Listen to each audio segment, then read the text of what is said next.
Hablaremos hoy acerca de milagros. Me dirán, ya he hablado mucho de milagros. Tenemos nuevos, siempre tenemos un equipo investigando la historia de los milagros para ver qué encuentra. Hoy encontramos algunos milagros más bien sospechosos todos. Voltaire cita este milagro, ocurrido en Francia en 1771, y él mismo ya advierte que conviene descreer de ese milagro. La advertencia que Voltaire presenta como individual debería haber sido formulada por él en forma general, porque no creía en ningún milagro. Sin embargo, este milagro fue certificado por autoridades eclesiásticas y revestido de todas las formas legales. Ahí aparezco yo que creo en la ley y, bueno, si un milagro ha sido consagrado por la ley será no más, digo yo. Pero yo creo en la ley, en los milagros no, pero en la ley sí. El 6 de enero de 1771 hubo una aparición en la iglesia de la localidad de Bourges. Mientras se daba misa, parece que surgieron rayos de luz del altar y al poco rato pudo verse nada menos que a Cristo en su figura natural. Y allí estuvo parado media hora y cuando desapareció los pies de Cristo quedaron impresos en el tabernáculo. Este fue el milagro, verdaderamente un milagro, podríamos decir que espectacular. En cuanto a la aparición se esfumó, el cura se acercó al altar y encontró una carta que Jesús había dejado allí. A estas alturas ya el milagro es mucho más fuerte de lo que habíamos supuesto. El cura quiso tomar la carta, pero le fue imposible moverla de su sitio. Entonces el cura y el vicario fueron enseguida a dar cuenta al obispo. Y el obispo entendió que para poder hacerse con la carta, había que hacer seguramente algunas penitencias.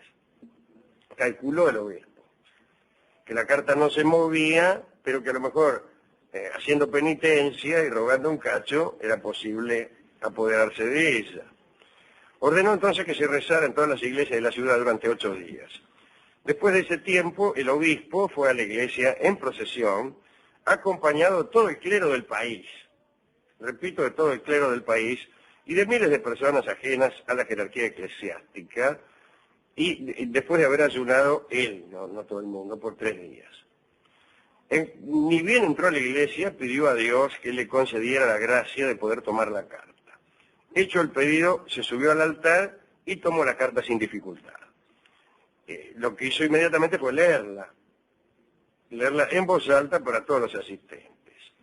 La carta de Cristo era amenazante. Tenemos un breve resumen de lo que decía. Si continuáis viviendo entregados al pecado y no veo en vosotros remordimiento, os haré sentir el peso de mi brazo divino. Si no fuera por la súplica de mi madre, ya hubiera destruido el mundo.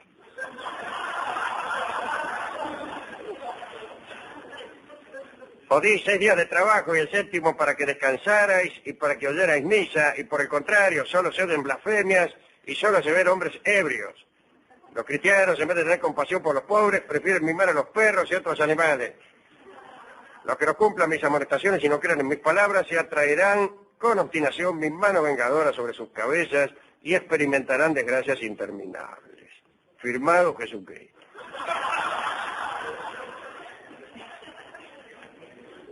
Algunos escépticos dijeron que la prosa de Jesús era muy parecida a la del cura de Bourges. Para no hablar de la caligrafía y la gramática que utilizaba. De todos modos, la carta se imprimió, se repartió y se ordenó a todos los fieles que la leyeran los primeros viernes de cada mes.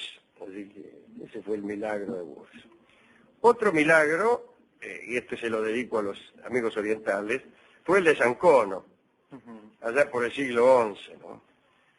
Perteneció San Cono, como saben ustedes, a la regla de los benedictinos.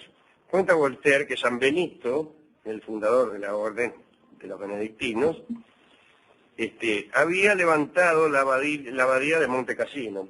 Y se decía que el que moría en esa abadía, el que moría en Monte Cassino, seguro se salvaba.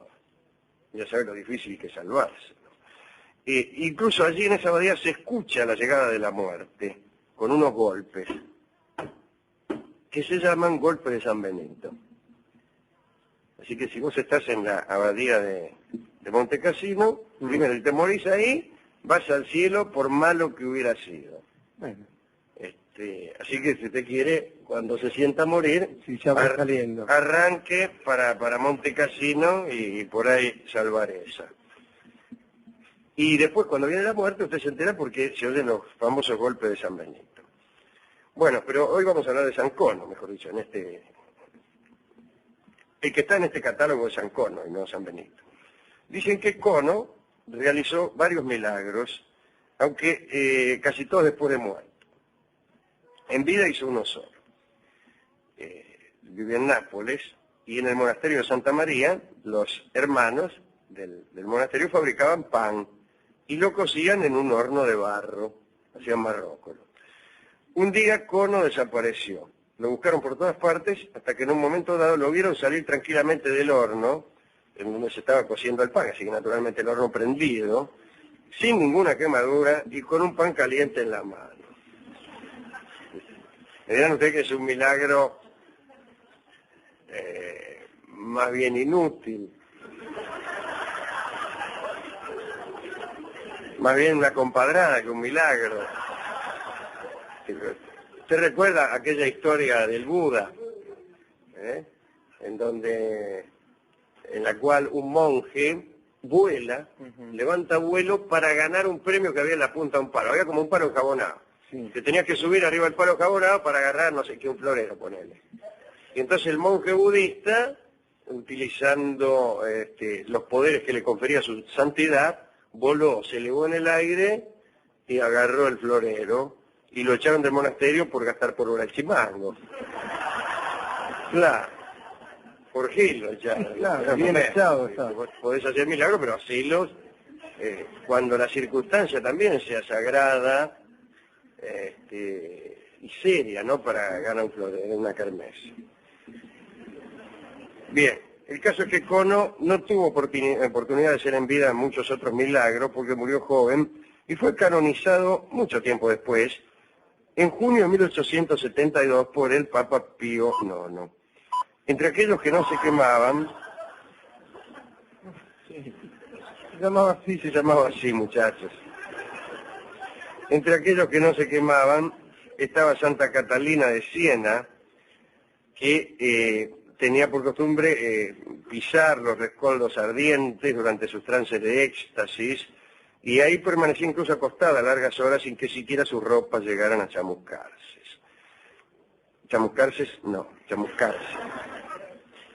Los agiógrafos, que va sin H, dan cuenta de una gran cantidad de milagros que han denominado kinésicos. En las películas de terror aparece esta cosa.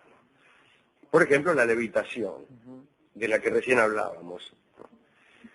Las historias de levitación contadas con más frecuencia se refieren a San Francisco de Asís. Y fueron registradas por su hermano Leo, que era, por otra parte, el biógrafo, ¿no? de San Francisco.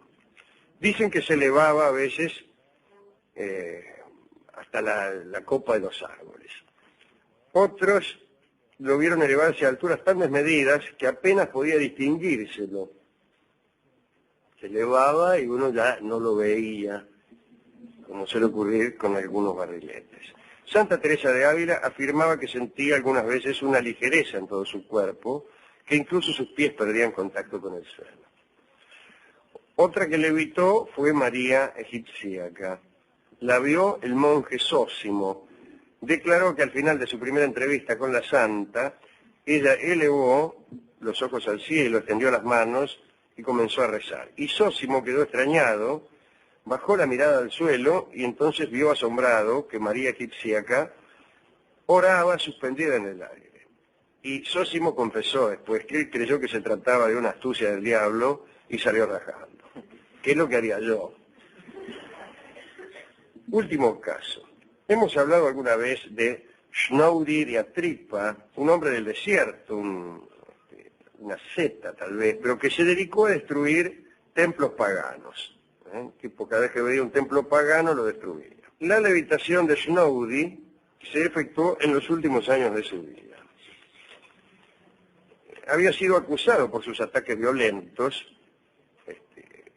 ya que no solamente destruía los templos paganos, sino que a menudo destruía a los paganos que solía haber dentro de ellos. O sea que destruía el templo pagano con pagano y todo. José Luis Pagano. José Luis Rodríguez Pagano, colega de otra radio. Bueno, entonces acusado por estos ataques violentos, compareció ante un tribunal de Antinoe. Y un juez leyó la acusación. Que sé yo, usted anda ahí, vete a destruir templos paganos, que se piensa, torrante, no sé lo que le diga el juez. Y sabe qué tiene que decir. Y Snowdy hizo una justificación, pero le agregó a esa justificación una muestra de su poder. Y entonces mientras hacía el descargo, comenzó a elevarse por encima del tribunal hasta la altura en que un hombre puede escucharse desde tierra, que es una altura que está inversamente proporcionada a la potencia de la voz del hombre en cuestión. Más tarde descendió poco a poco y cuando llegó al suelo una multitud comenzó a cantar sus alabanzas y el juez resolvió su inocencia, ya que conjeturó que un hombre tan poderoso como para elevarse en el aire debía ser inocente de ese y de cualquier otro pecado. Debió pensar el juez como Sósimo, que tal vez esa era una astucia del diablo. ¿Por qué pensar que toda levitación es un favor divino? Digo, yo acá en este tribunal de la Inquisición que hemos formado esta noche. Bueno, no sé, señor. Estos son los milagros que tenemos esta noche. Uno espera milagros menos rumbosos, tal vez. Yo creo que finalmente el milagro de Cono no estuvo tan mal. Salir del horno con un pan no sirve para nada, pero sí sirve para algo. Sirve para que podamos creer en los milagros. Eso es lo que estamos deseando todos, incluso los más ásperos racionalistas, entre los cuales me cuento. Así que no estaría mal que alguien saliera de un horno con el pan en la mano. Y dice, ¿por qué hace usted semejante milagro? Bueno, para certificar la posibilidad del milagro. Pero no suceden esos milagros, ni siquiera otros a los que uno aspira desde hace mucho tiempo. No sucede, ningún milagro. Ninguno, no hay nada. Yo me he parado, a veces salgo a la puerta, me paro en la esquina solo a esperar milagros. ¿Qué estás haciendo, Alejandro?, me dicen mis amigos. ¿Ya lo ves?, digo yo, esperando milagros. Digo yo, apoyado en la pared con las manos en el bolsillo, acostumbrado el cuerpo y el alma a la que conjeturo será una espera larga, porque no es cuestión tampoco de salir y pretender que el milagro se verifique a los 5 minutos. Esperá, dicen los hombres de más fe. Pero hace años que salgo, cada noche prácticamente, Y nada. voy hasta la esquina, camino, miro a un lado y otro de la calle, miro hacia arriba, porque uno nunca sabe de qué lado puede venir el milagro, ni en qué va a consistir. No. A veces trato de ayudar a lo milagroso. Por ejemplo, tiro hacia arriba una piedra para que no caiga. Suelto un objeto cualquiera pensando que se va a mantener suspendido en el aire, o hago con los hombres un poco de fuerza hacia arriba para ver si levito. Pero el cielo no se tienta. Entonces ya cuando es tarde, digo, bueno, a esta hora. Los milagros después de las 4 de la mañana no se cuentan. Porque...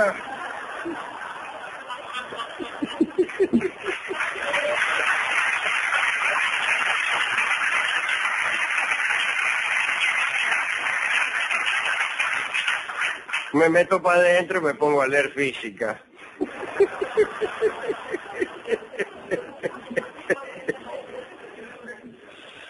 Bueno, ¿a quién dedicar esta colección de milagros? A Voltaire, a nuestro amigo Voltaire, a José de Copertino, que fue el mejor de todos los, no fue citado hoy, de todos los que levitaban, pero además el único que quizás tiene un testigo confiable, o un testigo al que la posteridad ha otorgado el remoquete de confiable, que es Leibniz, el de las monadas,